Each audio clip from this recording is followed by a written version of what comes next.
மயிலாடுதுறை மாவட்டம் சீர்காழி அருமே நிம்மேலி கிராமத்தில் விசாலாட்சி சமேத விஸ்வநாதர் கோவில் அமைந்துள்ளது.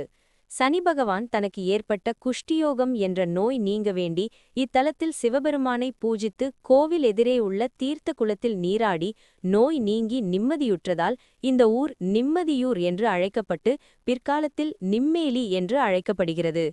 இதனால் இத்தலத்தில் தீபமேற்றி அன்னம் தானம் செய்து தன்னை பூஜிப்பவர்கள் மற்றும் பரிகாரம் செய்யும் பக்தர்களுக்கு பெயர்ச்சி காலங்களில் ஏற்படக்கூடிய சகல பாதிப்புகளையும் நிவர்த்தி செய்யக்கூடிய கிரகாதிபதியாக சனி பகவான் திகழ்கிறார். இத்தகைய சிறப்புடைய கோவிலில் இன்று சனி பெயர்ச்சி விழா கோலாகலமாக நடைபெற்றது. சனி பெயர்ச்சி முன்னிட்டு இன்று பரிகார ஹோமம் பூர்ணாகுதி மகா தீபாராதனை நடைபெற்றது. தொடர்ந்து கடம் புறப்பாடு செய்யப்பட்டு சிவபெருமான் மற்றும் சனீஸ்வர பகவானுக்கு அபிஷேகம் செய்யப்பட்டு ஜபம் நடந்தது. 8:24 மணிக்கு சனிப்பெயர்ச்சி மகாதீப ஆராதனை நடைபெற்றது. இதில் திரளான பக்தர்கள் கலந்து கொண்டு தரிசனம் செய்தனர்.